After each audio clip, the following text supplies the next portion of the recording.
You're listening to the All Night Society, an actual play podcast brought to you by Queen's Court Games.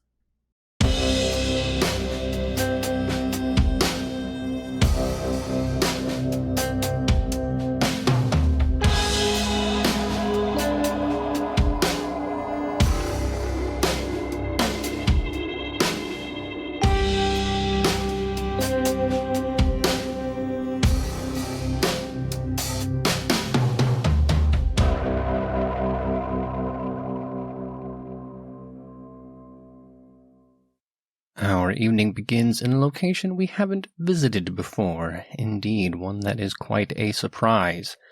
Calamity, having recognized some important shortcomings in the abilities of her comrades, has taken Alex to one of Chicago's many indoor firearms ranges.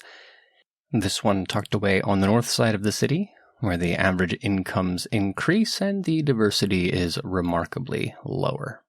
Where firearms are not so much a fact of life, but a social symbol.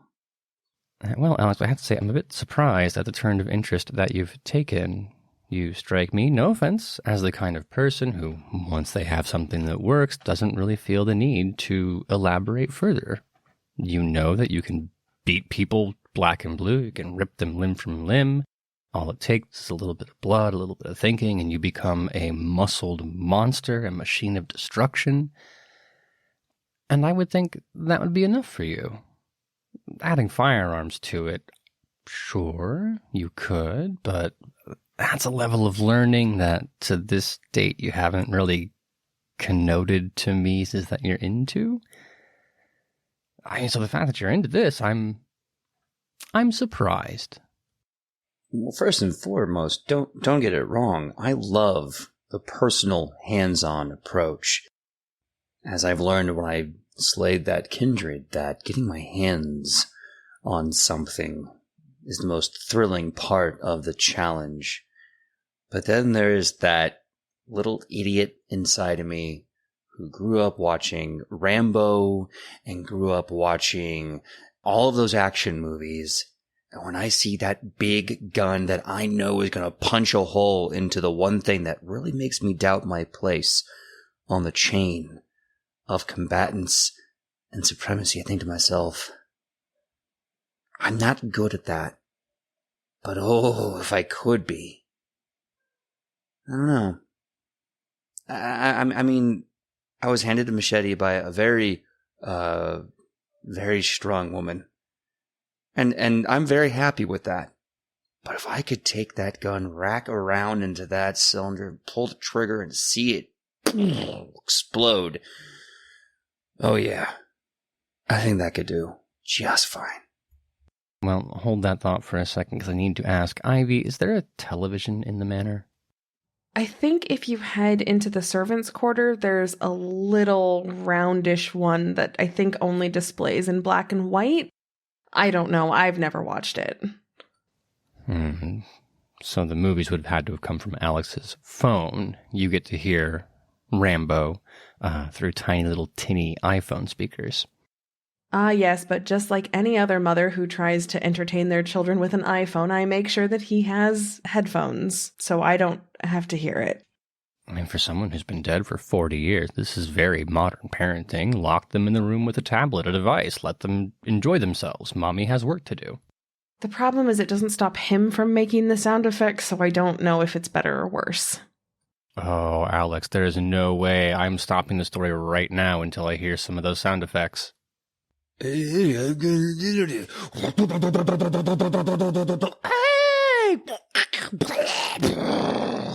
And then there's a log that's sharpened. He's like Home Alone on steroids. This guy's the best. Oh, I'm sure Ivy must love hearing that. In fairness, the walls in the manor are old. They're probably fairly thick, but there has to be a moment where, Ivy, you're walking down to get some reagent or another from a closet or to bother one to do chess key, and that is what you hear on the other side of the door. And I want to zoom in on that moment, because what I'm really interested in is your facial expression as you hear it. You know, I've never been to war per se. I mean, obviously I've been in a couple less than stellar scraps, but the phrase 1,000-yard stare comes to mind.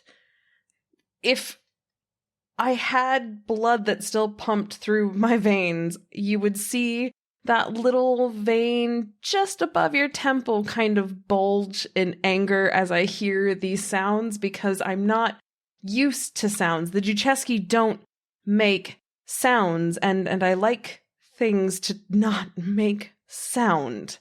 And so I stare off into the beyond distance, this throbbing sort of pain mimicking itself in my head. And I just tighten my fist and close my eyes and wish that when I open them, he's gone. And then I open my eyes and he's not gone. He's still there. Still making the noises. It's not my fault, Ivy. They drew first blood. Ooh, all night you can look forward to that. But I have digressed, much as I would love this scene to turn into Ivy just grinding her teeth, dulling her fangs in anger. We were on a different kind of mission, if I recall. Calamity, I am not an expert in these things. If I wanted to teach a young Brujah how to shoot in Chicago generally, can't wander off too far. Lord knows what waits outside city limits. Where would I go? Well, as with any good kindred, I do have my connections. One such connection does have a private range. I suppose that'll have to do. Calling in a favor to teach the young lad? Very well. Call it charity. I always did have a bit of a soft heart. Nothing else. He's got pluck, right? Interesting to see where he'll be in a decade or two. If he makes it.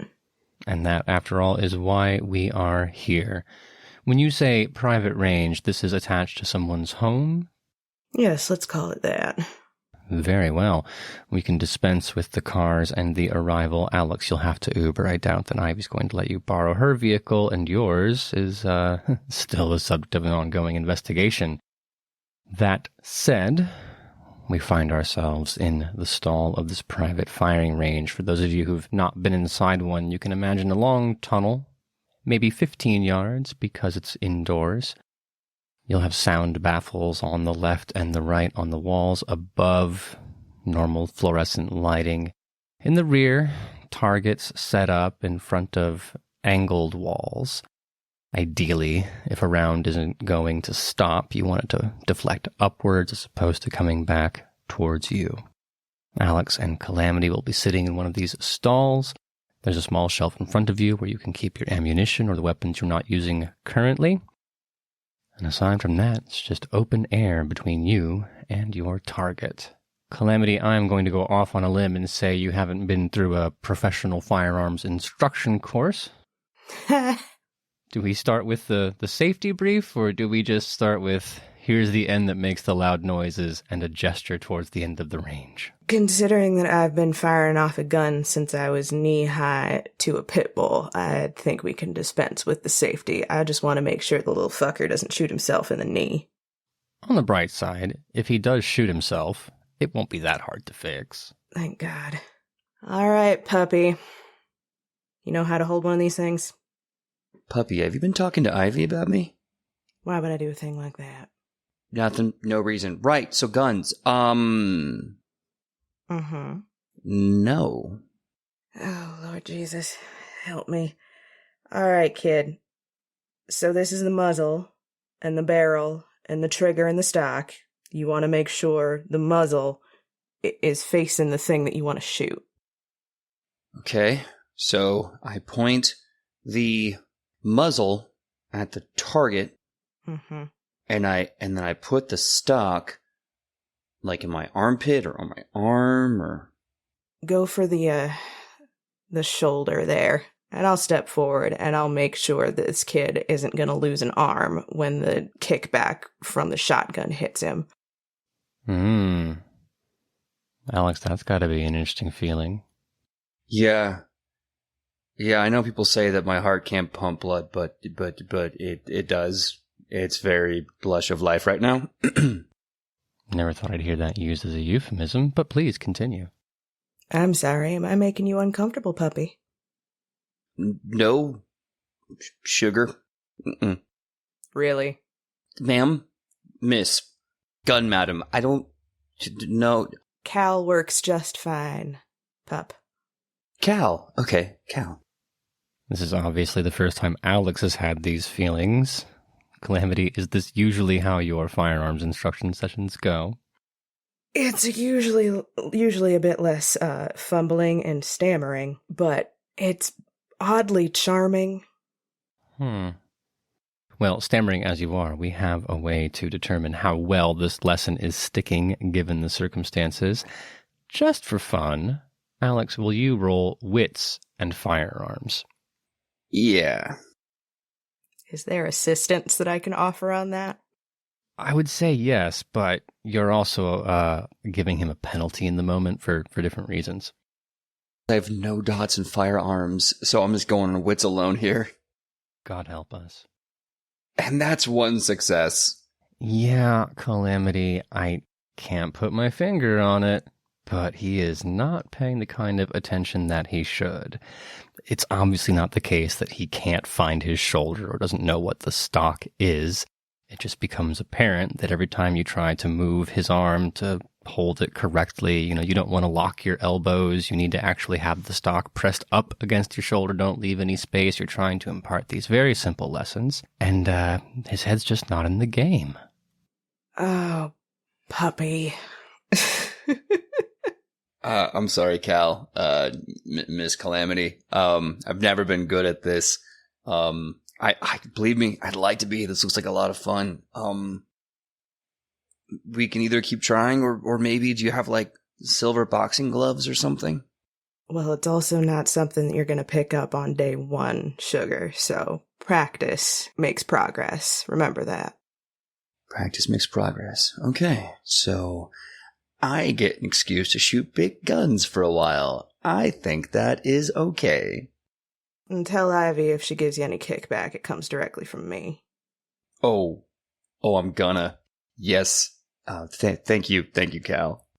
Well, ammunition isn't cheap and range time isn't either. Alex, you have to put a couple in the target, at least. Okay. Well, here goes nothing. I'm trying to remember what Calamity taught me at this point and some things I've seen on YouTube. Put my chin on the stock that's pressed against my shoulder. I slowly slide my chin to my cheeks. My eyes are going down the sight. And because YouTube has living people who breathe, I pretend to try and do breathing techniques to hold my breath. There's no breath to hold, but what can I say? I'm nervous. I take my finger off the trigger guard, and I slowly squeeze the trigger. In confined quarters such as these, the roar of the shotgun is going to be so impressive. The gun belches the fire and shot down the range. The good news about a shotgun is you don't have to be anything close to an expert. It's the Macintosh of firearms. Point, click. Distant, 15 yards down, the paper target is now spattered. Teeny little buckshot-sized holes. To his great credit, Calamity, Alex has neither dropped the weapon nor fallen over, so, more credit than I was willing to give him. It's a start, for sure. To be fair, with a buck like that, it doesn't really matter how close you are. You'll hit something. Indeed. Alex, what does it feel like? You like having the fury of God's own thunder in your hands? The newly formed undead brain of Alex. I can feel the rush of excitement. Like the first time you see fireworks as a child, the bright colors, the sounds, I am ecstatic. And I can't help but feel like deep in my chest, the beast loves this damage, loves the potential, the destruction, and there's a rush. Euphoric and powerful. Oh, yeah. Yeah, that'll do just fine. Easy, puppy. This, I imagine, is why Calamity did not load more than one shell, as Alex makes the reflexive action to rack the slide, shell ejecting. There's nothing new to feed. You pull the trigger, and it is just an unsatisfying click. Miss Calamity, can I have one more shotgun shell, please? Just because you asked me so nicely, pup. Rock and roll. If not for nothing, it behooves you to teach him how to reload it. It's true. And I will do just that. Alex, it must be a new experience to have a shot so ready back in the chamber. You know, at least this time I don't need a few minutes alone with a magazine to get my chamber reloaded. It's kind of nice. Now I understand why so many Republicans own them. But yes, one more shot to go. As I open up the slide, thumb the bullet in there, that's that satisfying sound, putting it back into place. I squeeze the trigger with a little less hesitation this time, now more excitement. Ooh, Calamity. You can see him getting eager. Oh, it's sweet, really. There's potential there. Something special about rage when harnessed. Have you worked with Bruja before? Not much. Considering most Bruja tend to run with the Anarchs and, Anarchs and me don't exactly get along, no matter what city I'm in. But, as said, when that rage has a focus, when it has a purpose, there's something delicious about it. Seems both of you were enjoying this moment, I would say for slightly different reasons, but I'm not entirely sure if that's true. So what do you say? You make it through the whole box of shells. 20 or 40, depending on how prepared you came for this occasion. And Alex, yeah, you're getting the hang of it. If you wanted to spend some of your experience points on a dot of firearms, I think that would be in order. Choice is yours. I think that would be an appropriate expenditure of my time, yes. Very well. We'll handle the bookkeeping a little bit later. For now, as the smell of cordite fills the room, floating up into your undead nostrils, we can say you spent, 10 or 15 minutes, maybe half an hour, working the bugs out of the system, fixing those small flaws in technique that can get somebody killed. There's no telling if you'll remember any of these lessons when it comes time to face down the werewolf threat, but that's why you practice. So it becomes reflex, and you don't have to let logic brain get in the mix of things. Then again, I think we can all agree there's not a lot of logic brain when it comes to Alex. When it comes to the Bruja as a whole, let's be honest. Doubly disadvantaged, our young friend. But Alex, you've taken the lessons to heart. We will say yes, you have 1 dot in firearms. Is that the end of the lessons for the evening, Calamity, or are there things you'd still like to know about your partner in violence? Well, there's a couple of things I'd like to know, but I think that might mean dinner first. Are we going hunting?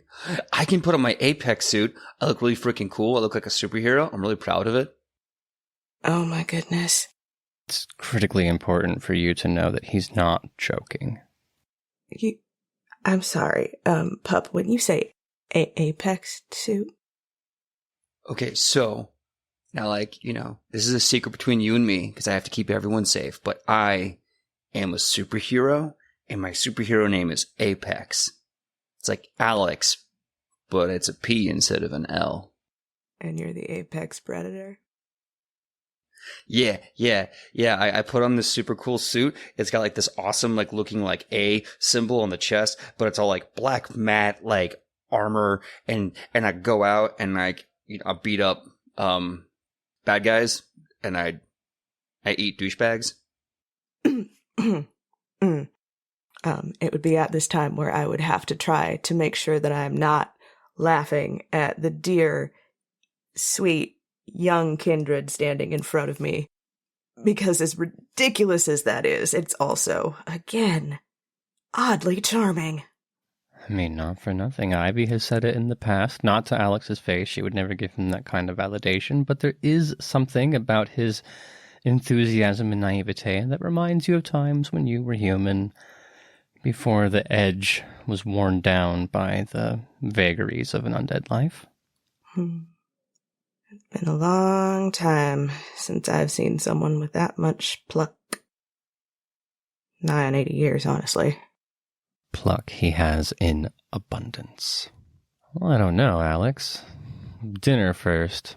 hunting is a bit of a solitary thing. Even when it came to your adventure with Maya, you both went your separate ways when it came time to finally sink your teeth into something.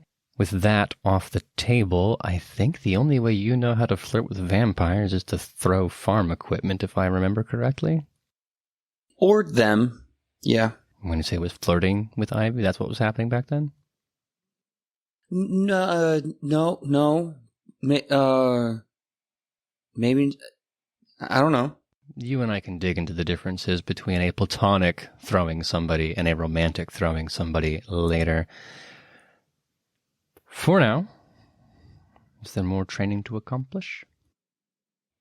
Do I need to know anything if I do get hand-to-hand with them, is there any techniques I should know, like, do I rip off the jaw? Do I just tear the heart out? What would you recommend? Well, the heart's going to be a little difficult to get to, Pup.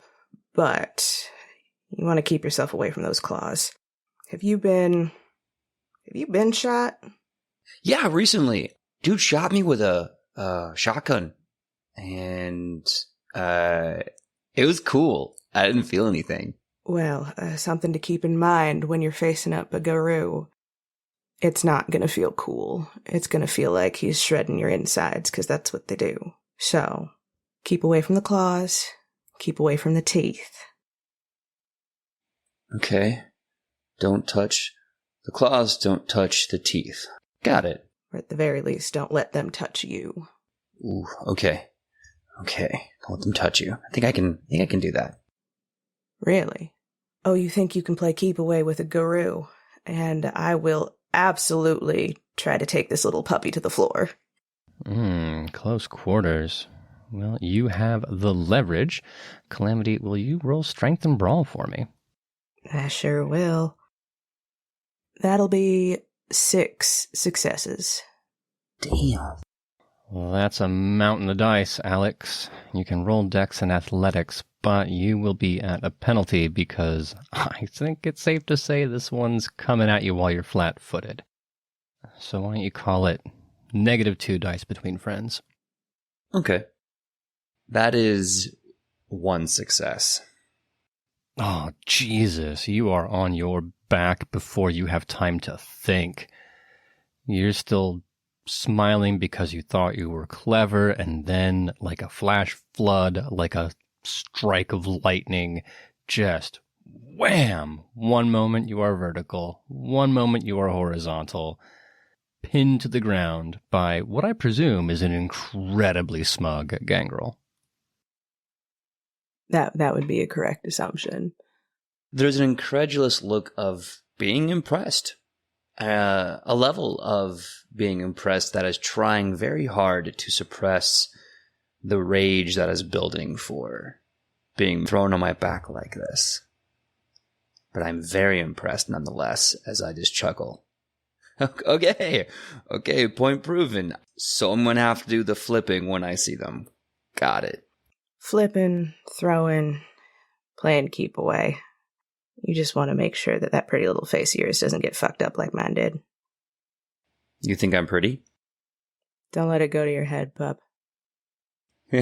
Okay. Something tells me he's not going to follow that instruction. Nope. Was it just the one throw, then? I don't want to put too fine a point on it, but I feel like engaging in more close quarters combatives might be teaching him the wrong lesson. To be frank about it, I feel like if I toss him around much more, he might actually like it. Yeah, you do want people to be interested in the craft. It's easier to pick up skills that you're interested in, but this... Maybe later. Well, now, wait a minute. You did a really good job of throwing me when I was caught unawares. And we are going to be hunting together. After all, maybe I need to show you what I can do when I am fully mobilizing my potential. Oh, you want to flex your muscles a bit, pup? I mean, slam for slam, I think I deserve at least that much. Oh, you are just something else, aren't you? And to be fair, Alex, you still have a gangrel kind of sitting on your chest. I mean, it's only temporary. Oh? You're going to fix that? Yeah. I think the challenge has gone on long enough. I take one leg and I hook it around the back of one of hers. And with that, I take my stronger arm, grab her, and begin to flip us both so that we roll over and I'm back on top. It's a bold plan, Cotton. Let's see how it works for him. Will you roll strength and brawl, please? Calamity for yours. I will take strength and athletics. That is 3 successes. And comparatively, that would be 4 successes. Well, on that note, I think it's only appropriate that I spend a willpower to reroll some of those less than savory numbers. Yeah, you can't embarrass yourself like this. You put a lot of effort into this throw, and if she's just giggling on top of you at the end of it, oh man. Well, with the willpower reroll, I have 2 successes, but one of them is a 10. And I believe those 2 10s would make that 6 successes? Critical? Indeed. And Calamity, my, how the turns have tabled. It's not as quick as your maneuver was. It is obvious that Alex is a creature of strength as opposed to speed. He wrenches you into the position he desires, and now, if the smug remains on your face, it is staring up at a gleaming Bruja.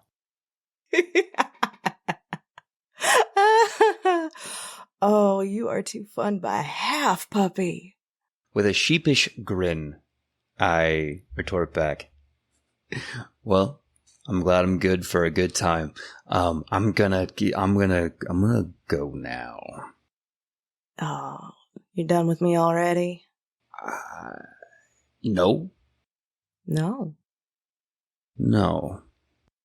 I'm gonna be honest with you.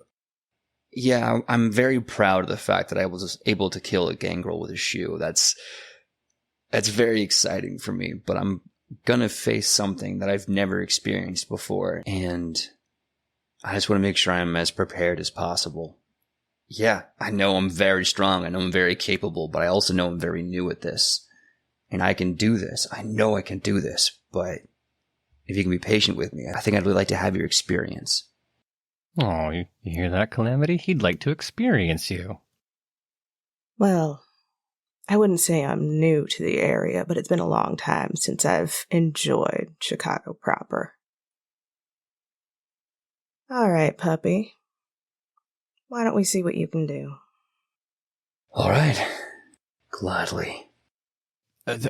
Just for me, can we clarify what we're rolling here? Because I'm starting to lose the intent. Brawling. Strength and brawl, right? That's what we're doing.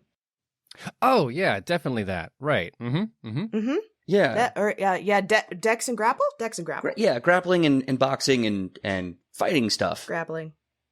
Yeah, it's like Rocky 1 or 2. We're just going to have a good old-fashioned beat fest. Punching, you know what I mean? I'm going to let that hang in silence just so everybody can take a deep breath. There's someone in the audience right now who's giggling really loud, and I want to give them a second to kind of come back into the show. Well, I presume neither one of you actually wants to hurt the other, so we won't be rolling damage, but let's put it this way. We'll call it a contest. The first person to rack up 3 wins in opposed rolls is considered the victor of the bout. Does that sound fair? Yeah. That sounds fair to me. It doesn't seem fair to me that if you're entering into an even-keeled battle, that you would start in this position, right? So is it fair to say that you would both come to your feet, square off? I'm picturing a wrestling ring with 2 people crouched down, ready to go. Does that sound fair? Seems fair to me. Yeah. I think my strength is well suited in this position. We'll see. All right. Then what are the rules for this bout? I'm going to come out and tell you I don't know a lot about wrestling or MMA fighting or how it's supposed to work. So how would you frame this contest? What will victory mean? Let's call it tap out. If I get you to the mat and you can't move, I win. Okay. Submission rules. I think I can get behind that. Very well. Well, in this case, Calamity, you have the initiative. The first move is yours. I want to circle the opponent, figure out what I'm dealing with before I actually make a move, because, well, that's worked well for me in the past. And then I'm just going to move fast like I always do. I'm going to take his feet out from under him. In that case, strength and brawl from you. Alex, I'll take dex and athletics. That is 4 successes. That's critical. And that'll be 5 successes. Oh, that has got to feel terrible, Alex, because you were textbook. Perfect defensive posture, explosive positioning. The Gracies would be proud, and yet Calamity lacked the flourish, but nevertheless, you're on the ground again. Trying really hard not to let the beast take over for this moment, but instead using that as fuel for combative prowess. I am going to try to use my legs to pull her closer in, and then sitting up, grabbing her, and locking in a guillotine choke. Seems fair to me. This is going to be strength and brawl versus strength and brawl. And the dice are not polite. That is going to be 3 successes with a 10. Still a chance you might pull this one out? Not quite. That is 8 successes. Holy God. Alex, there's willpower on the table if you're willing to spend it. I don't want to sound cocky, but I think it's safe if I do, because I don't want to get mad. So I'm going to do the willpower. Fingers crossed. Okay, so I think I've inherited Maya's dice rolling luck because I just did a willpower, and that was still 0 successes. Again, not an expert in this kind of fighting, but Calamity, you are able to deflect or reverse whatever maneuver Alex is trying to pull off. What does that look like? It looks like if the pup is rearing up for an attack, he just gets slammed back down to the mat. With a smile, of course. Calamity is only 1 win away from seizing the match, and she has the momentum. What's the last move you're going to use to put this pup correctly in his place? I want to see if I can throw him out of the ring. Excellent. Let's call that strength and athletics. For you, Alex, let's call it dexterity and athletics. That is 4 successes. I got 3 successes, but I can willpower it. If you'd like. How much do you want to win? Is it more important to straight sweep the match 1, 2, 3? Or are you willing to let it drag out, play with him a little longer? As fun as it is to put him in his place, well, sometimes you gotta let the pup win. Or at least, his poor pride if you were just to straight through take it down, yeah? I know, like I said, bleeding heart. He's gonna need that confidence when it comes time for werewolf fighting. You can't take his legs out from under him, literally and metaphorically. Of course not. But then, the momentum turns to you, Alex. You manage to sidestep the throw enough to where she can't get quite the amount of leverage that she needs. How do you turn that to your advantage? As she reaches out to grab a hold of me, my instincts make me kind of duck under, step to the side, and now I have this great moment to seize the opportunity. Looking at her flank, I take one arm up around her neck and the other by the small of her back. I look at her and I raise one eyebrow, arched high.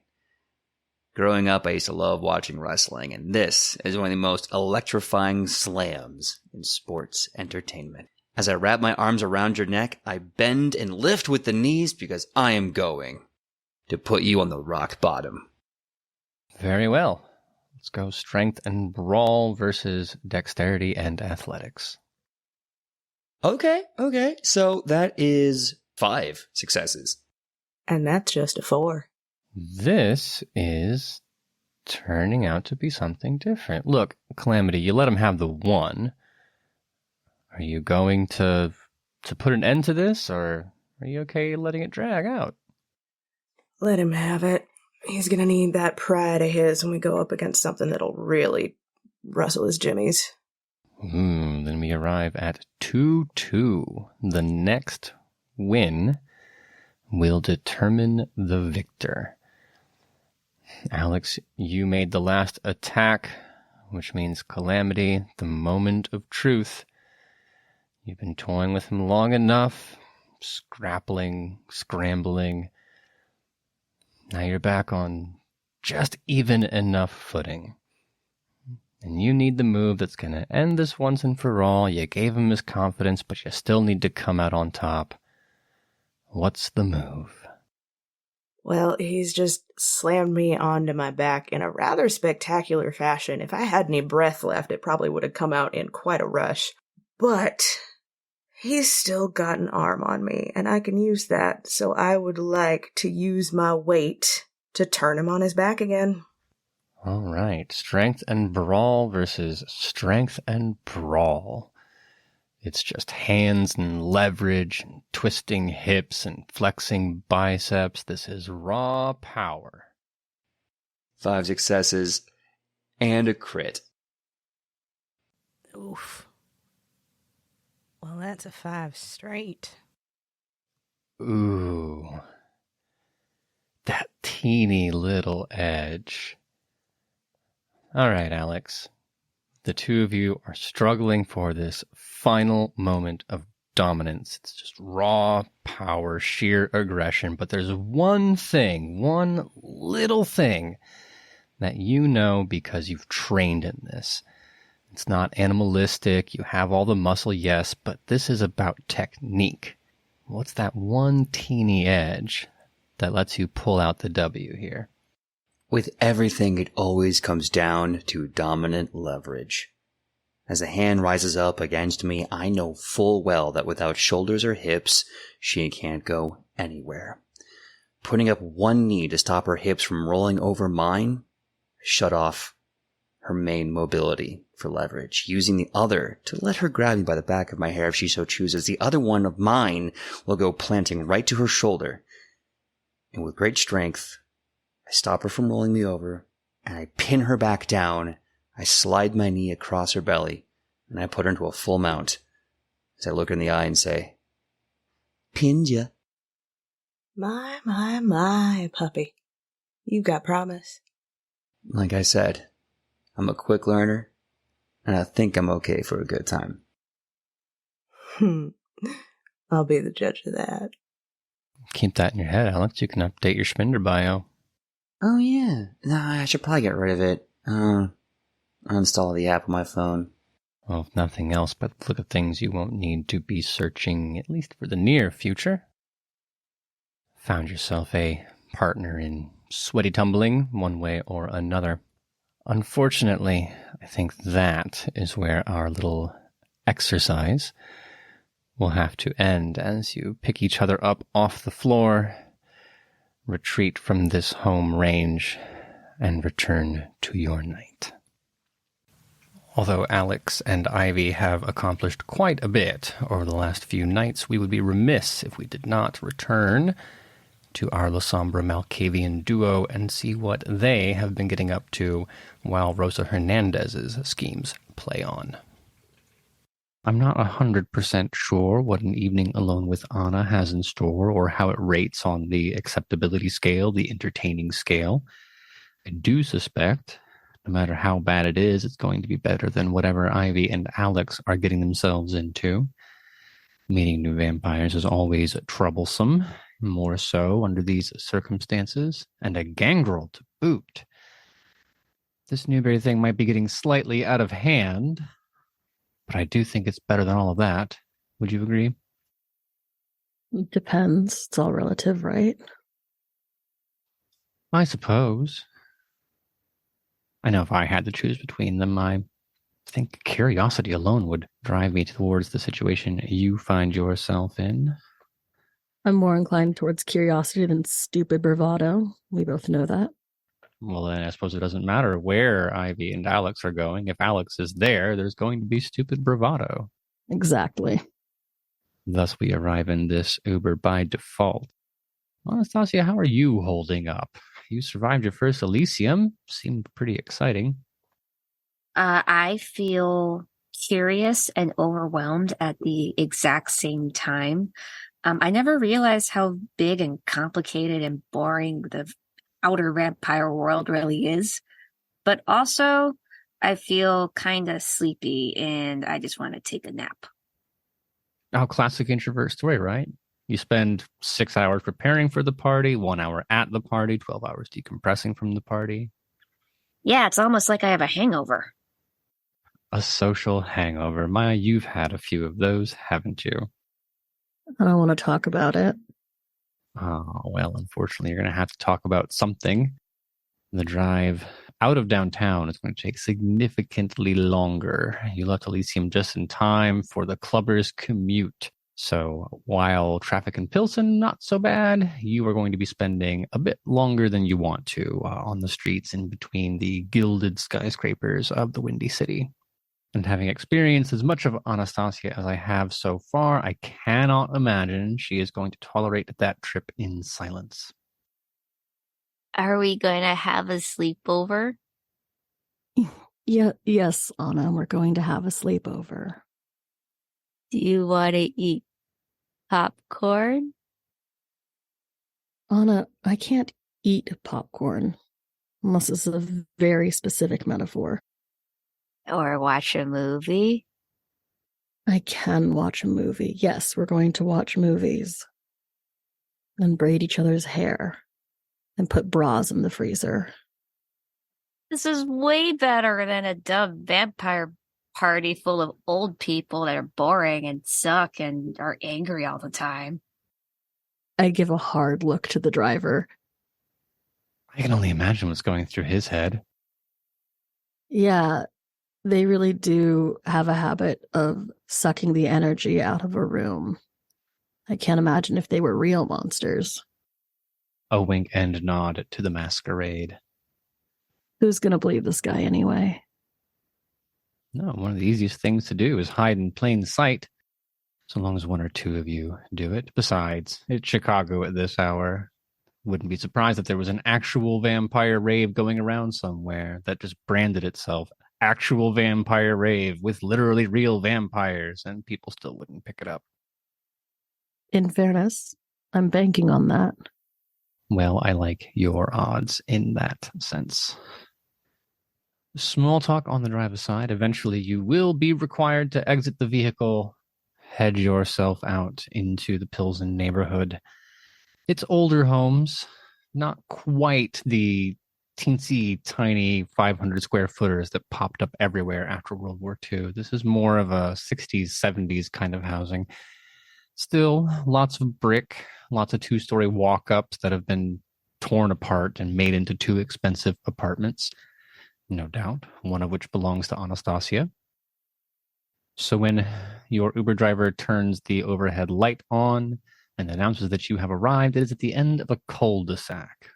The area is wooded, gently lit, just enough streetlights to say that this neighborhood takes crime seriously, or at least this neighborhood is wealthy enough that they can convince the city to take crime seriously. The lawns are manicured in a way that most of Chicago isn't, and there are the small hallmarks of homemaking here and there on porches, rocking chairs, swings, plants outside. Say what you will about Anna, but she lives in a pretty nice part of town. That's the first suspicious thing, to be honest. I like it here because it's pretty and quiet and people leave me alone. I can do whatever I want, and it's near a bunch of really cool coffee shops and libraries and some other cool things. Full offense, Anna. You sort of don't strike me as the kind of person who could afford the rent in this kind of neighborhood unless you were actively seeking to lower it for everyone else. Oh, I don't pay rent.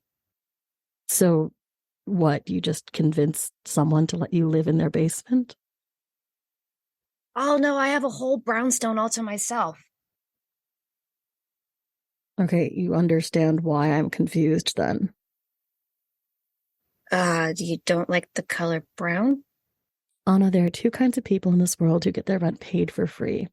Sugar babies I'm the children of the independently wealthy, and actually, come to think of it, I think you are both. I'm sweet like a cupcake sometimes. Does Anna actually know what a sugar baby is? Somebody who's super nice to everyone and should be like respected more and like treated better because she's super nice to everybody and has really funny jokes, and people should laugh at the jokes because they're funny and stuff. Yeah, we'll go with that. Still does not quite answer Maya's question, but given Anna's situation, given what you know about vampires, it can't be that hard to come to the correct conclusion, right? Well, if we get really lucky, we'll see Jason's name on the lease. Newberry is many things, but I don't think sloppy is on the list. Still, never know. You can always check that mailbox. It's a fairly short walk up the sidewalk. Wow, the concrete is even. The lawn has been edged here. I know property, and this is not a cheap area to live in, and it's a lot of money to spend on, I don't know, a random baby protege. Is your brain telling you that it doesn't make sense because Anastasia is Anastasia? Or is your brain telling you, oh God, that means Anastasia is like Anastasia? It is the latter. I can't imagine that Newberry would take such good care of just a random follower, especially considering this is his secret Childa. No, it doesn't quite strike me as the type either. Well, Anastasia, having established that you are living in a life of millennial luxury, why don't you give us the tour? Standing on the sidewalk, looking up at the brownstone, it's only going to be a matter of moments before Maya nudges you inside. Tell us what that walk is like and what the view is as you open the front door.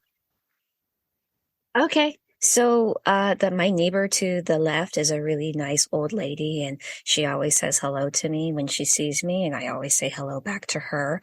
And then my neighbor on the other side in the other brownstone that's painted with like green and blue with like yellow window finishing. He's a little bit more grumpy, but he's like a retired lawyer, and he always tells me about like, oh, his super stressful days, and then like his heart is giving out and stuff. But he seems like he could be nicer in his younger years, maybe before he went to law school. I don't know.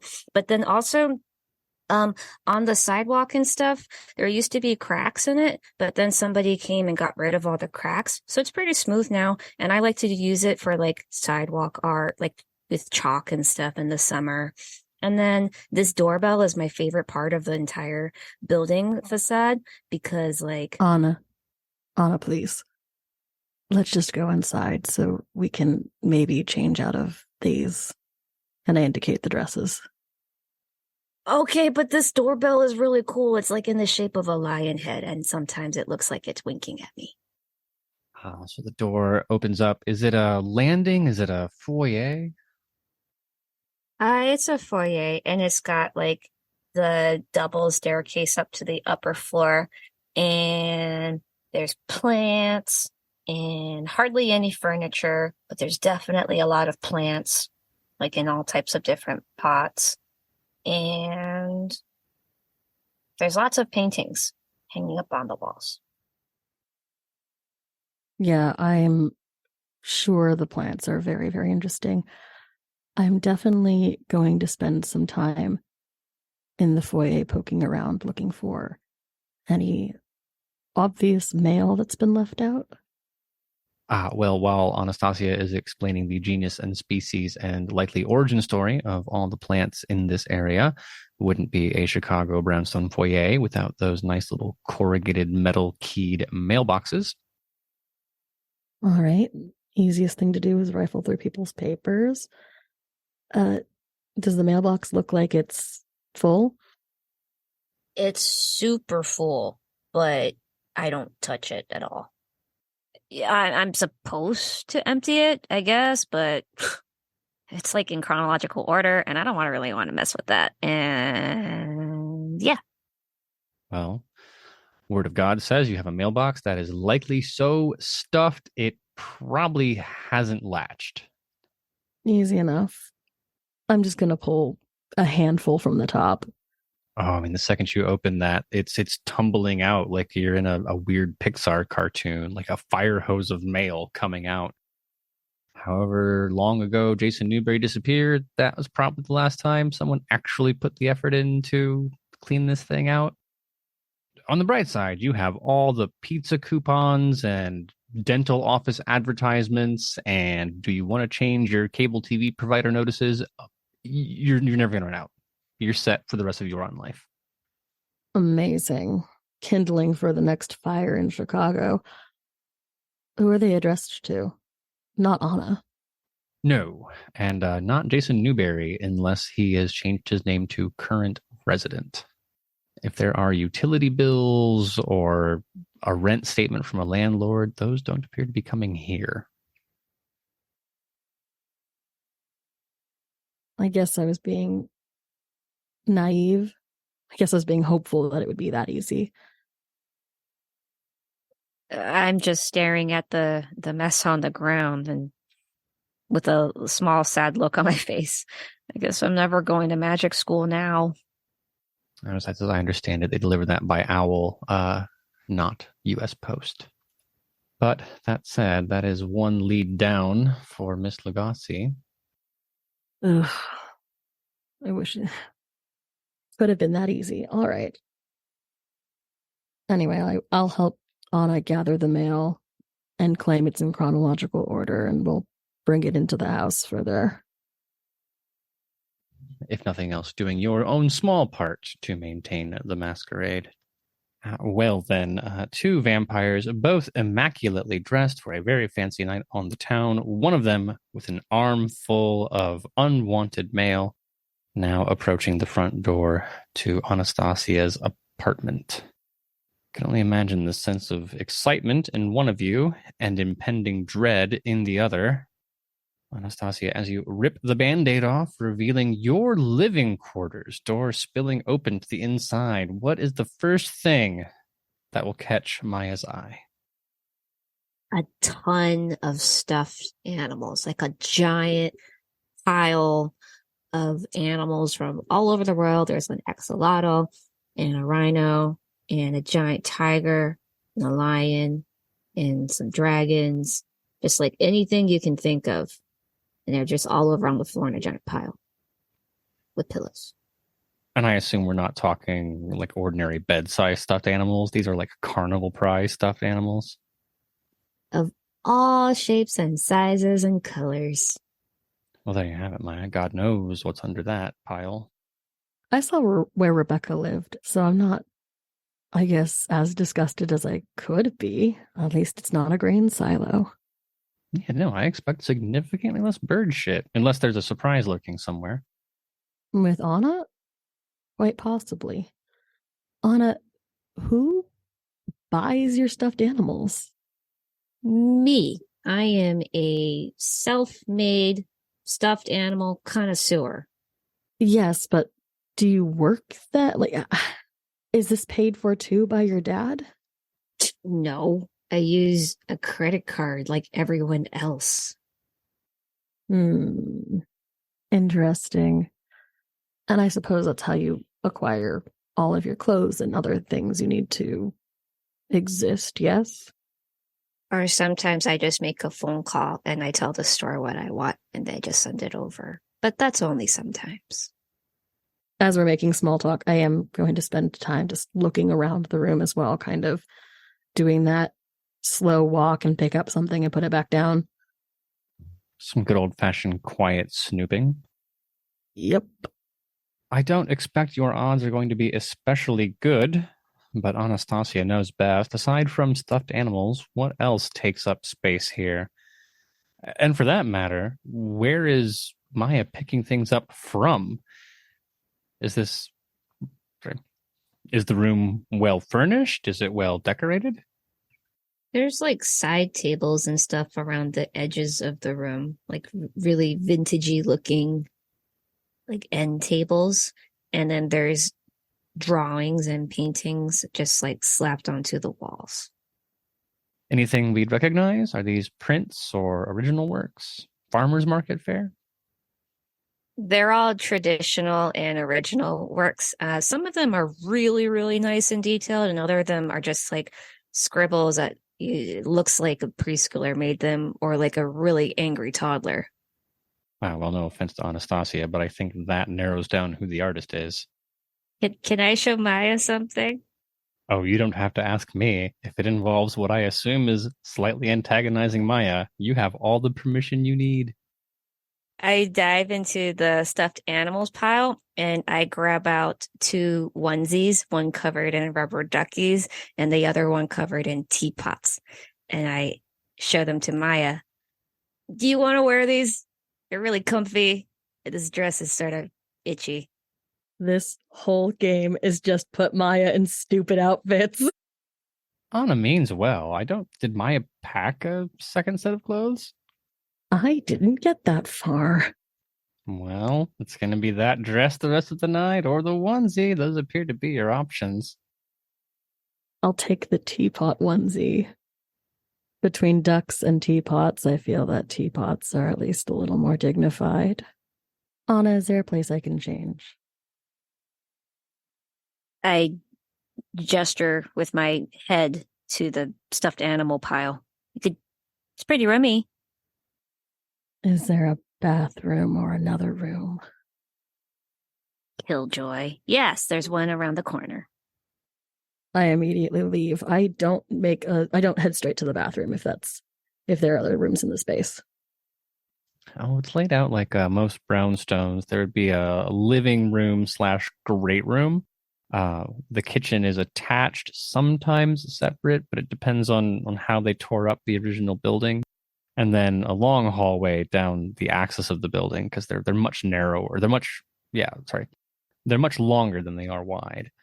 You'd have a bathroom on the left, and then one large room or 2 smaller rooms for bedrooms. I'm going to take a meandering path towards one of the bedrooms to change. If this was a living person and not the secret child of a person who tried to kill me and also destroy my clan, I would check a medicine cabinet. Well, the bathroom, you correctly intuited, is a likely bust. No medicine in the cabinet. No one has to use the toilet. It is sterile, both in the literal sense and then also in the decor sense. This is not a room that sees any amount of activity. As for the bedrooms, because there are 2, one I would charitably describe as Anna's nest, and the other, it looks more like a hobby or activity room. Like preschool activity room, mental ward activity room, painting studio, ceramics studio. Oh, well, it's Anastasia, so all of the above? Honestly, I walked into that. It's too much to ask that there's just a coffin laying in the middle of one of these rooms where a son Newberry is just fucking dead in it, right? Well, we know Kevin Jackson buried him somewhere. It would be, let's say, a security issue to bury Newberry in Newberry's house where his illegal daughter lives. Well, when you put it like that, as I'm changing, I'll call back to the front room. So when was the last time you saw your dad? Couple months, maybe. I don't think it's been half a year yet, but sometimes he just disappears and then he does his own thing and then he just surprises me and then we have a good time and we hang out and it's great. So I'm just looking forward that, like, if it's been a super long wait, then that means when I do see him again, it's going to be super, super fun and great. Sometimes we travel, sometimes we go eat food or pretend to go eat food and watch shows. One time he took me to Mount Everest. That was fun. I'm having a lot of trouble reconciling the person that I've been hunting and what sounds to be a wholesome, if distant, parent. There's also a small requirement that you take everything Anna says with a massive grain of salt. For example, Jason Newberry went to dinner. I don't know if you can believe that. Oh, but Everest was fine. Between the two. I'll finish changing up and take some time to actually look at the craft space, like the craft room. Well, Anastasia, it is your studio. We hypothesized that there would be art supplies, preschool entertainment, a ceramics studio. Which of those things is correct? I would say it's more of like a art studio, but also entertainment center where I could like watch movies and TV and like play around with video games if I wanted to. Well, there you have it then. Of course, all of these things well outside what you would assume is Anastasia's standard of living if you saw her on the street. That's a $6,000 TV sitting on top of a $200 entertainment center. But every kind of console, a wall full of DVDs, but also what looks like it's like a Roku or one of those boxes where the movies come from the internet. And a DDR pad. And a DDR pad. The easels alone, and it is certainly plural, thousands of dollars, not even counting the canvases on them scattered across the room. A quick estimating eye, which you happen to have, there's easily $50,000 of electronics and art and various things in this room. Oh, and a random carousel horse. And a carousel horse. Anna? I'll call. Oh, what is this? I am referring to the carousel horse, but I'm in the other room.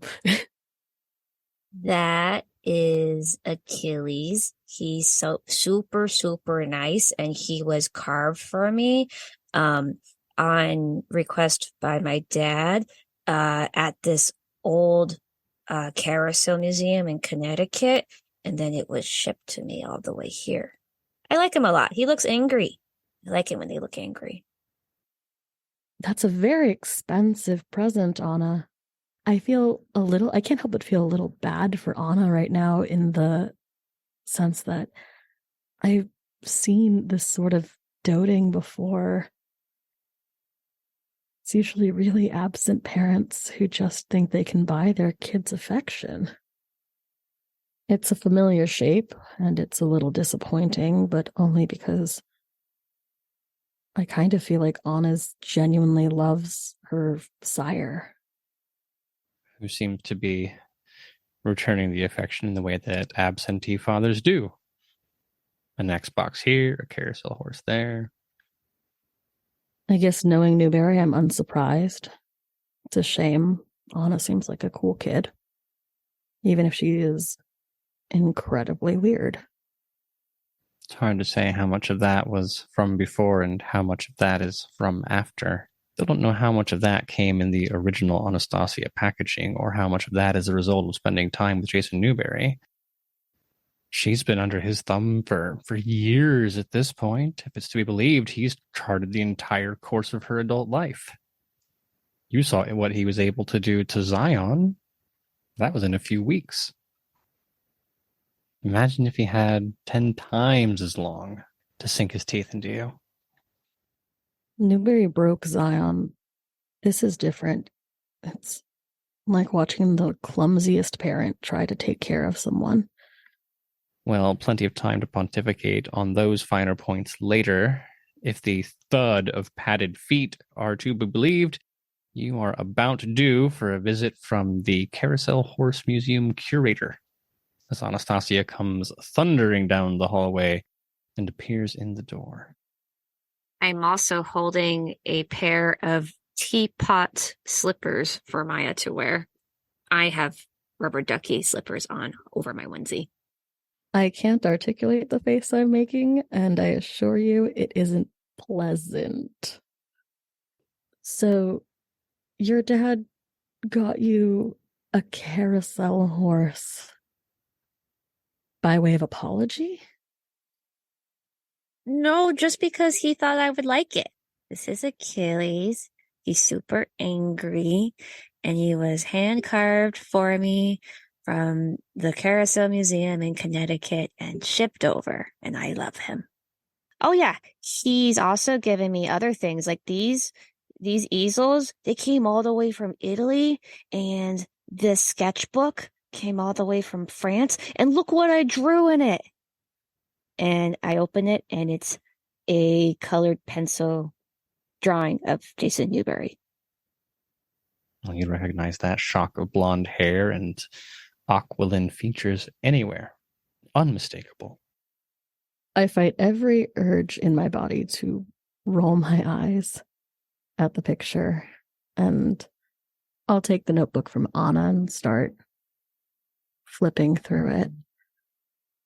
The next page has a dog sitting on a toilet and the thinker pose. Weird, but not the kind of weird I need.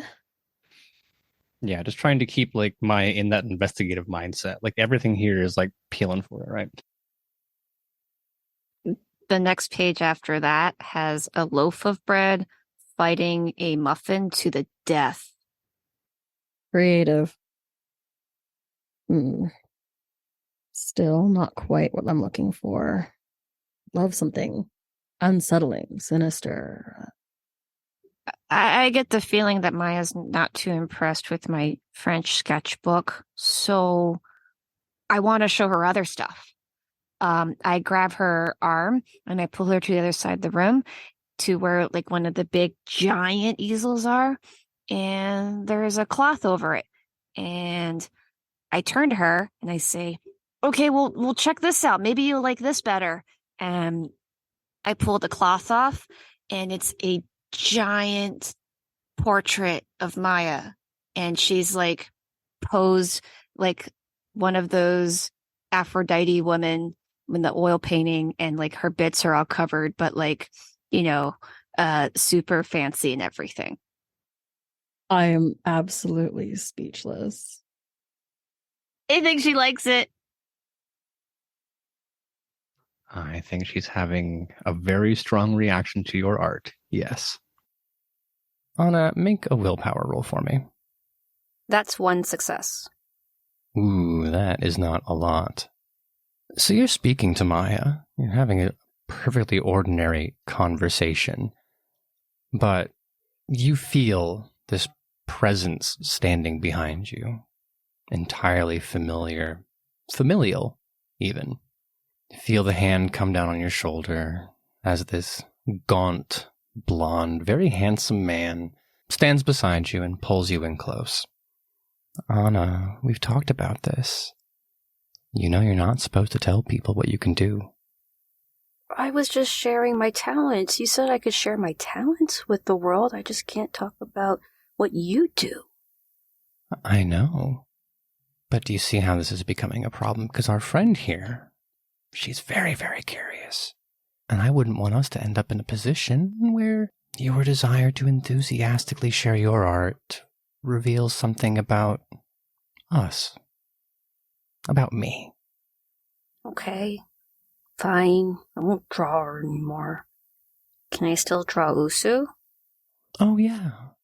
No, and you can draw her as much as you want. She hit me. They're like that. I don't know if I want friends that hit me. You know I would never tell you how to live your life and who you wish to associate with, but I kind of agree. We shouldn't hang out with people who hurt us. Am I going to see you again soon? Of course. I miss you. I miss you too, Anna. I have to go, but maybe we can play chess after tonight? Okay, I have a good move ready for you. I know you do. That's why I picked you. Bye, Dad. And you feel that slap on the shoulder, and then the presence is gone. That's an interesting conversation. Maya, you were privy to half of it. And what's going to happen when Anna realizes that she said all of that out loud?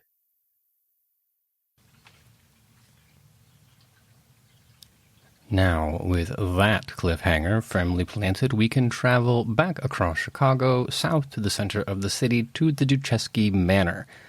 Whereas I understand it, there is yet more magic to do, and a Tremere mage schemes to keep our night interesting. It's always an interesting night when I get to do some rituals, isn't it? Sure, that sounds like something a Tremere would say. You understand my hesitation. Not every vampire feels the same way. If you had, say, a Toreador chained up in the basement and you were rubbing your hands together saying, it's time to do some ritual shit, they would not be as excited as you are. Look, there hasn't been a Toreador chained up in the basement in a long time. You don't know that. You haven't lived here that long. Okay, I haven't personally chained a Toreador up in the basement. Oh, but Grigor, you never really know. On the one hand, he's so demure, but on the other hand, See, this is precisely why I haven't installed cameras, because you know what? Plausible deniability, right? Yeah, if there's one thing the Tremere learned over the last 200 years, it's don't make your own evidence of the crimes you are committing against the Camarilla. Mm-hmm. It's just safer that way. And what I don't know can't hurt them. Anyway. Is this a video of you making a gargoyle? I'm trying to understand the gall. Just had to record it. Just don't worry about it. For posterity. I'm not here to judge, of course. I do not speak on behalf of the Ivory Tower. Yes, well. That said, you do run a fairly Camarilla-aligned ship here at the Dujeski Manor, and now that you've acquired another roommate, I'm wondering how that's going. Honestly, not as badly as I expected. Okay. Stay with me here. The last time I had a gangrel anywhere near me, she slept in a bird shit stained silo on a very gross mattress and didn't exactly keep her space tidy. Cal seems to be very different. It's clear that she hasn't been indoors in some time. She likes to keep her muddy boots on and kind of tracks dirt literally everywhere. But otherwise, her space is pretty well kept. I've put her in the East Wing, so, not super close to me, because I wasn't sure. I didn't know. But so far, it's actually been really nice. That's a pleasant surprise. Surprise being the very important word there. Yeah. And Cal, how are you taking to the living arrangements? Ivy, Maya, 2 little baby vampires. It's a bit crowded. It is a bit crowded. But, well, to be perfectly honest, I spent the better part of the past 3 or 4 decades either sleeping in a car or holed up in some kind of a bunker or other. Real roof. Real running water. It's kind of nice. If nothing else, I would wager money that Ivy at least gave you one of the good mattresses. Don't tell her, but I don't usually sleep on it. Oh, that's very grateful of you. Oh, no, I appreciate that. Thanks so much. Sleeps on the floor. Yeah. Well, I mean, the thing about gangrels are obviously not a monolith. Some of them are hopelessly feral, I think that the term might be. I think it all depends on the furry critters that you keep. Personally, I prefer mountain lions. And oh, you don't have a mountain lion in the house, do you? Well, not Does Ivy know? Here's the thing. It's not an outside mountain lion. But every once in a while, the shape change just feels a little bit better than running around on 2 legs. I see. No, I mean, thinking about that makes sense. I'm imagining how good it feels to have a nice big human stretch, and then you see like a cat do it, and you're like, oh, I'm so and now I'm getting there. I don't think Grigor appreciated it as much, though. He was a little terrified. I mean, Grigor's seen a lot, so if I had to wager, I would say it was the surprise element that Grigor didn't appreciate. Yeah, no, that's fair. I just, I didn't, probably should have given some kind of a warning. But it's one of those things. You've been doing it for so long, you kind of forget that it's weird. It's hard to go back to having roommates. Yeah, I feel a little bad. Ivy, how did that conversation go? Imagining your tall, pale gentleman friend knocking on the door. Excuse me, mistress. There seems to be a wild animal in the kitchen. Yeah, it was a surprise to me, too. The way that he said it, because it was exactly as you say, it was very calm and collected in the way that Grigor always is. So, as I'm sitting at my desk in the library, poring over a book, to have him come and knock on the door and tell me that there is an animal in the kitchen when there has never been an animal in this kitchen, needless to say, I required a little bit more information out of him. I mean, you say that, but there weren't that many options, right? Obviously, a wild animal had not literally walked into the manor. There are, I assume, wards for that kind of thing. How do you ward against a raccoon? Those don't exist. You're the witch. I don't know. Yeah, and I don't spend my time or reagents warding against trash pandas. Okay, you know what? That's fair. That's on me.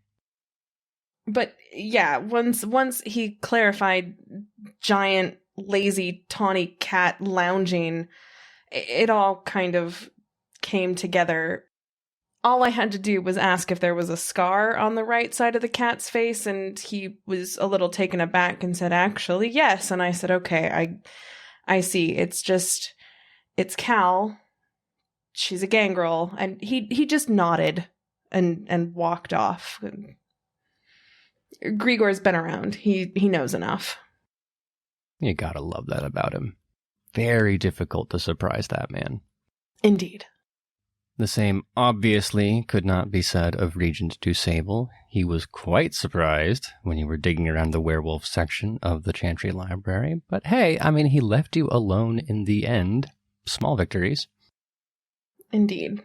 It really helps when he knows that you're kind of the prince's lapdog and that you have not let your Tremere duties fall to the wayside. It's really easy to get to do your extracurriculars as long as you've been doing your homework, you know? I can't decide if it's adorable or tragically naive that you think his willingness to go along has nothing at all to do with the fact that you might die to a werewolf. And that works for him. I'm fully aware. Thank you. Oh, we just weren't calling attention to it. No, we weren't, but, you know. I didn't get that memo. I'm sorry. Yeah. Thanks for that. All right, well, I will start writing my apology letter. In the meantime, why don't, Ivy, you tell me what's in store tonight? We have to test this ritual insofar as you can. Obviously not up in your private laboratory. A, private. B, I don't think it has the space. So where do we start off? How is tonight opening? As with so many other ritual evenings, it starts with calling the Duchesky. I don't need a ton tonight. Well, okay, I need quite a lot, but most of it I don't need from the Duchesky. So I'll summon Grigor. I'll ask him to bring the wolf's blood that I got from the chantry. I don't use silver jugs all that often. Usually it's chalices or bowls, so the fact that this requires a jug kind of gets...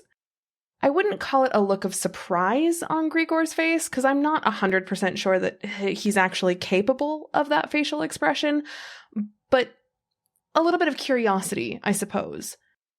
But I'll ask him to bring the wolf's blood and the jug to the basement. And I need to go find Cal. It's hard to surprise Grigor. I don't know that he knows the details of the ritual, given its rarity. But, I mean, Jug made of silver, wolf's blood. It's not that hard to figure out. And not for nothing, it's literally his job to know those kinds of things. So it wouldn't take him that long to figure out what you're getting into. But for all the surprises that lurk under the surface, obedience is not one of them. That might be your favorite thing about Grigor, is that you give him instructions and he just nods. He doesn't speak. The occasional, of course, mistress. But aside from that, nothing but good old-fashioned going along with it. I wonder if Cal's going to be the same way. Only one way to find out. What's the mood as you knock on the door? Well, how I approach the situation is going to depend entirely on where I find Cal this evening. Well, Ivy, is there some sort of a solarium? Any sort of outdoor space, a courtyard in this little manor you're in? It's a manor. Of course there is. Yeah. I don't think you can call it a manor legally unless it has a solarium, right? Exactly. Otherwise, it's just a sparkling big house. Best bet would be that solarium. It wouldn't be that hard to follow, because it sounds like there's somebody tuning a guitar up there. And admittedly, it's once the tuning has stopped, it's not the best. But it brings to mind a front porch and fireflies and the low droning sound of cicadas. That would be the picture that would come to mind as this music drifts from the solarium. I'll walk up, stand in the doorway, and just kind of watch Cal for a little bit, see how long this goes on. If it seems like it's going to go on for a little bit, then I will interrupt and just say, hey, Cal, you busy? Not at all. What can I do for you, princess? I'm preparing as best I can for this werewolf hunt that we have coming up, trying to perfect this ritual. I've been running through the steps, timing it perfectly, because every second is going to count when we're, in it. Until now, I've been working with an aqueous glycerol solution to mimic the viscosity of blood, but since we're getting closer, I was hoping you could help me run through it with a full host of reagents. What kind of ritual? What, a good one for fighting werewolves. Well, I can't fault you there. I know a little bit, but I don't know everything. No, even though this is werewolf related, I'm assuming it's definitely outside your area of expertise. But if you'd follow me to the basement, I can tell you more about it. All right. As long as you're not gonna drain me dry or anything. And I'll put down the guitar, and pad on to follow, fully barefoot. I turn around on my heel and just say, oh no, not fully, and just continue walking. Cute. I smile. Blood magic requires blood, you see, so asking you for some is not unreasonable. From the look on her face, it doesn't seem like she's entirely convinced, but we are short on time, and she can ask questions while we walk. I can't do all of my rituals in the kitchen. Some of them require just a little bit more space, so the basement's definitely the go-to place here. We walk down the stairs, and I open the large door, and it's like a whole other house. The vibe feels very similar to the rest of the house, but a little more disused, or maybe repurposed is the better word.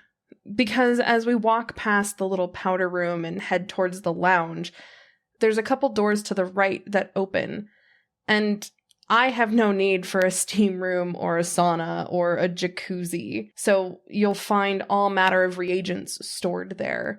Bone, vials of dried plants, all manner of blood that isn't incredibly rare and hard to find.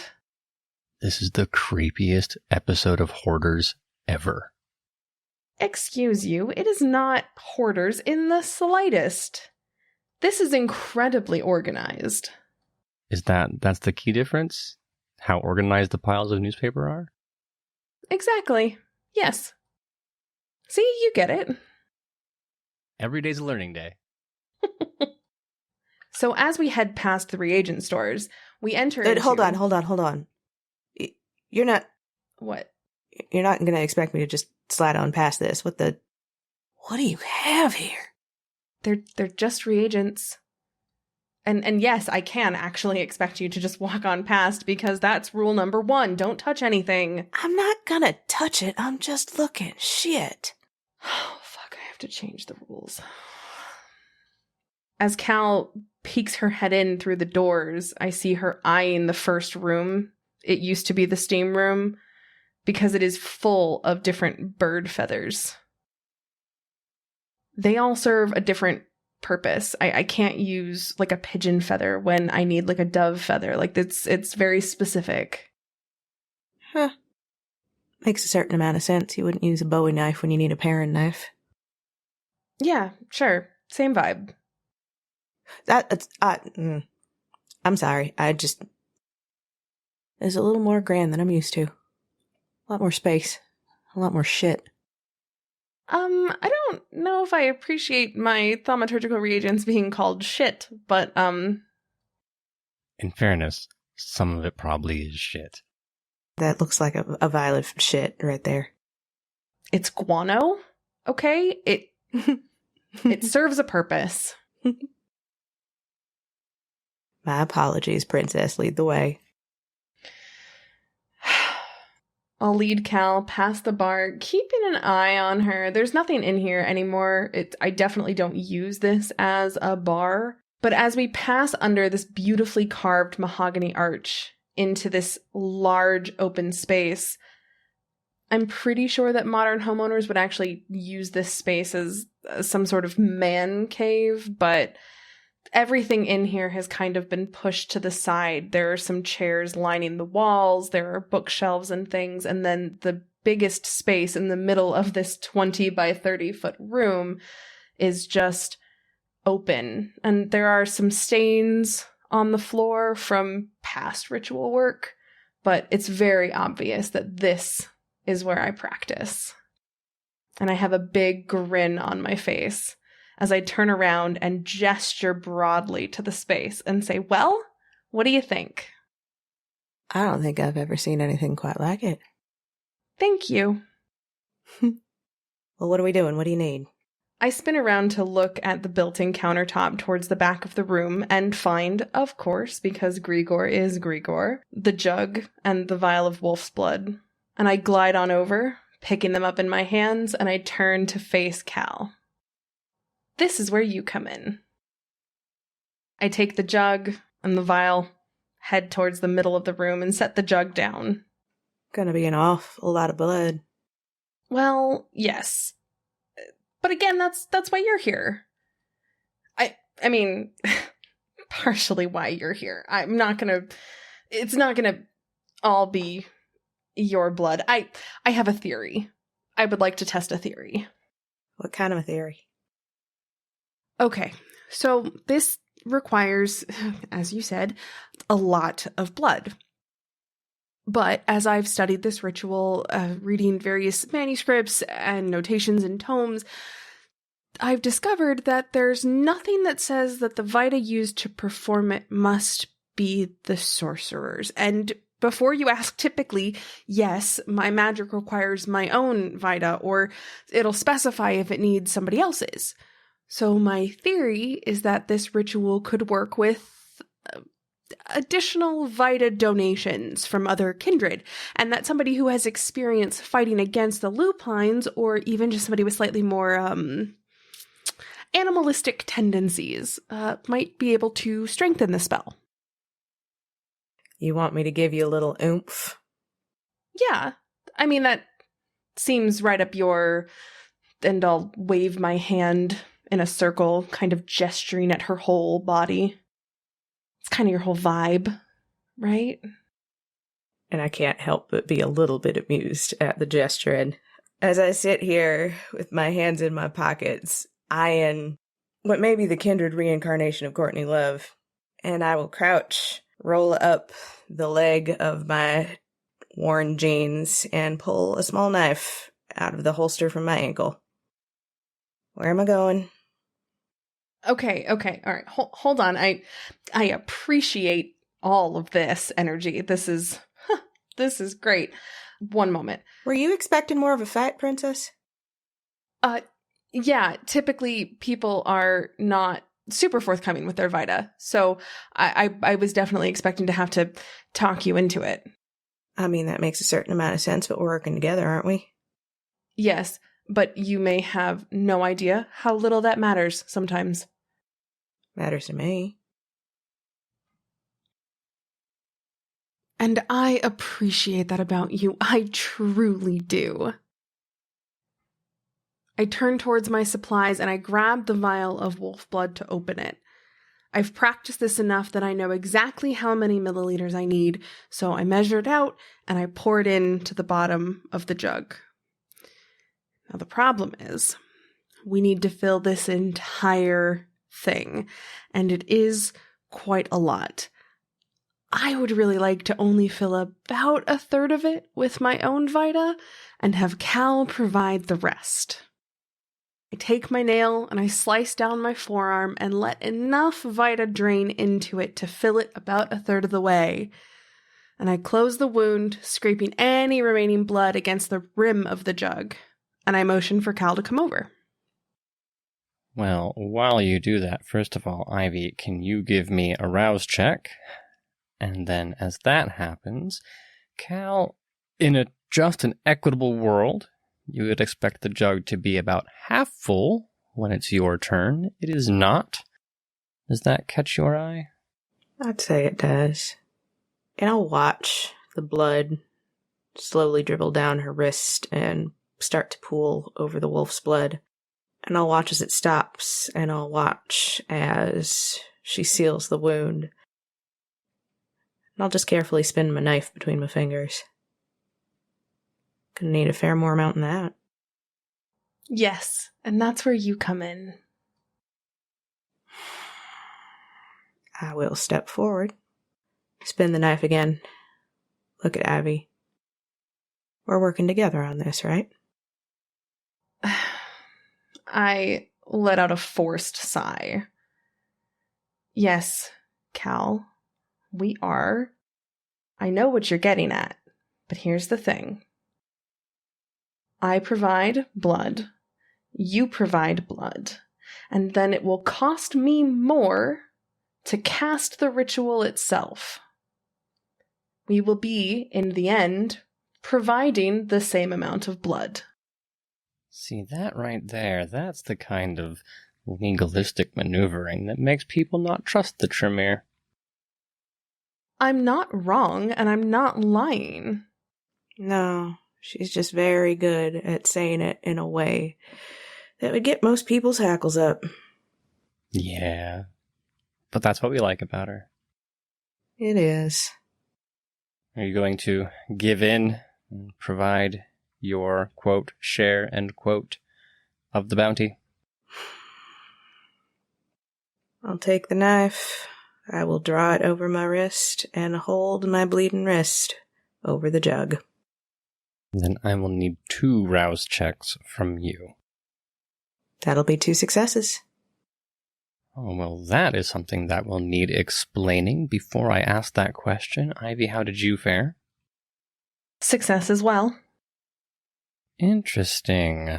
Well, then will the both of you explain to me why the beast is so complacent in this moment? Here's the thing. I've been working on my own for a couple of decades now. Maybe a bit of a loner. May not be deep in the belly of kindred politics. But I have an understanding that when you are working with people, when you are expecting someone to have your back, well, it's not really fair to be cagey about it. And for some reason, this little punk goth princess has me willing to extend the olive branch. So, that's it, that's all. Mm-hmm. And I suppose in your case, if you let that little cruel alien inside your chest come along on the ride, well, it's blood that'll be used to harm werewolves. And either way, it'll get the job done. Perhaps the beast recognizes that it's better to invest this sacrifice on something now than have to spend even more putting your body back together in the future. Exactly. And Ivy, what's your excuse? What do you tell the creature in your ribs? It's hard to fight against knowledge. My beast drives my desire to learn new things and experience new things. This is my first time casting this ritual. We've spent so long working on it, and the thrill of being able to try something new, especially with the unknown variable here of blood for this ritual that is not mine. Ooh. It's exciting. It's enticing. How could my beast be mad at that? I don't think any of us know exactly how the beast works. And it is, after all, highly individualized. So I'll take your word for it. We'll keep that in mind the next time you have secrets you want to pry out of something. But, all of that said, the jug is now filled with the requisite amount. What's the next step? While it's not an hour of work like the last ritual, it is about 15 minutes of ritual chanting that I have to do over the blood, and I'm all too sure that it's not going to make any sense to Cal, and of course I'm not going to answer any questions she may have about the chants should they arise, but once the 15 minutes have passed, the rest is quite simple. I stand up, Vita in hand, and walk the perimeter of this room, making sure that the trail of blood never breaks. I've practiced walking this path. I know precisely how fast my steps must be and the angle I have to hold the jug as I pour the liquid to be sure that I have enough to complete what I've started. And as the last drop hits the very first one that poured out, completing the circle, I'm sure you'd expect a clap of thunder, a bright flash of light, some wolves howling in the distance, because that's how magic works, right? But no, there's none of that.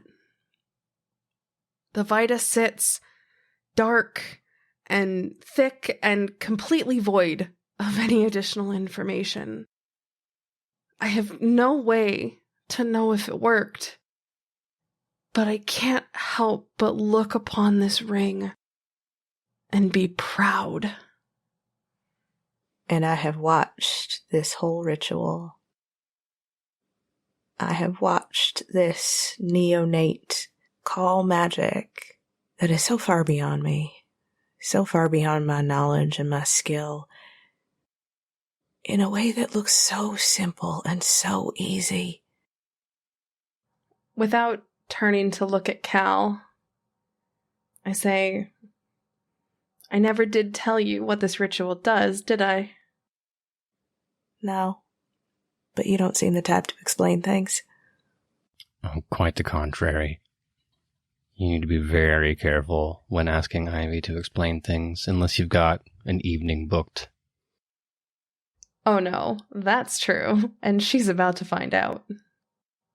This simple little circle, this, and I'll hold my hands up and just point at it because it is glorious.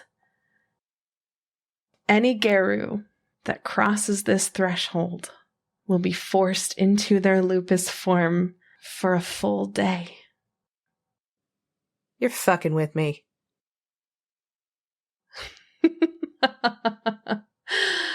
I turn and look at her over my shoulder. I'm not. See, I don't need your weapons when I can do this. And it'll be like shooting crabs in a fucking barrel. I've seen Tremere magic, I've seen blood sorcery, but it's never not a little bit amazing. This is one of the rituals that came about with Nikolai. It's not a thing that everybody can do. It's not a thing that most Tremere know exist. It's a Chicago special. Storyteller, would I have heard the name Nikolai before? You could make a politics roll, I suppose, but honestly, I don't think so. Contextually, obviously a Tremere, but no, I don't think you would know that that is the former regent of Chicago. Well, then you must be something special indeed, Princess. I smile as she says that because, oh yeah, I am. And it's not snide. It's not taunting. It is genuine. I wonder, Ivy, if there is a small part of you, as the smug satisfaction of a job well done sinks in, I wonder if there's that teeny doubt, wondering if it works. The text made it seem more theoretical than maybe you're comfortable with. It's not clear Nikolai ever got the chance to try it out. Are you worried about that? I am. But the ritual did something, right? So it has to do something. I hope it's what we want, what we need. I would really hate for it to force the Garu into some other form instead. Or God to not work at all. But that's between you and me. I doubt that Ivy is capable of that level of introspection, that level of worry. You did it, so of course it's going to work the way it should. Yes. I did it, so the ritual will work because of all of the things that I did. It's just the text is a little spotty. It's fine. I'm sure it's fine. I suppose we'll find out one way or another. You are clearly a professional in the same way that I am, in completely different circles, of course. I could never do something like this. And I do not doubt your skill, but I'm a kindred who likes to have backup plans. I saw that you might not exactly be fond of weaponry. Is there something that I can give you as a loaner to at least make sure that you got something that'll help you get out if something goes sideways? I kind of grimace when she brings that up. I don't imagine I was doing a great job of hiding it, but to have it brought up feels awful.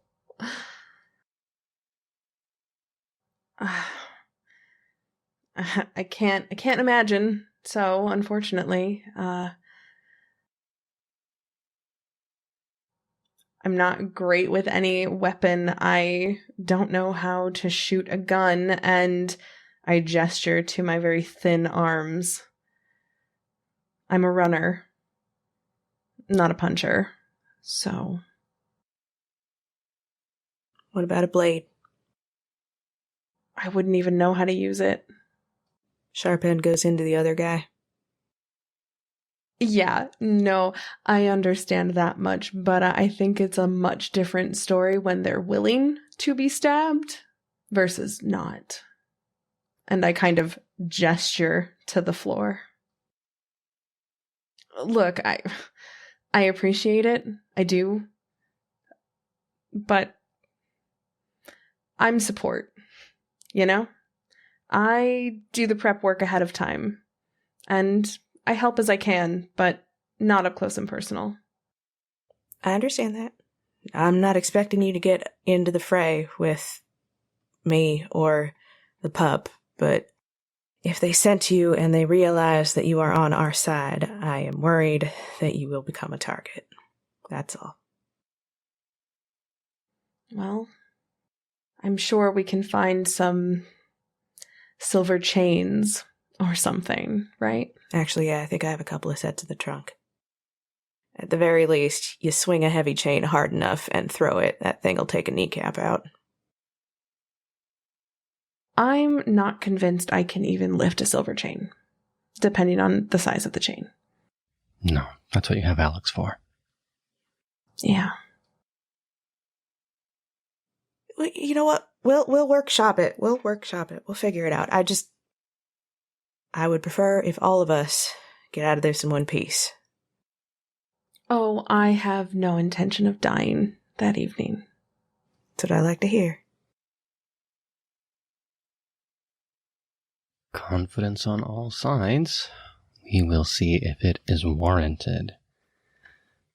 There have been plenty of moments where you've had to stand up to those who meant you harm, Ivy, but even Malenkov, in all of his fury, with all of his Sabbat training and decades of warfighting experience, even he couldn't go 1-to-1 against Ageru.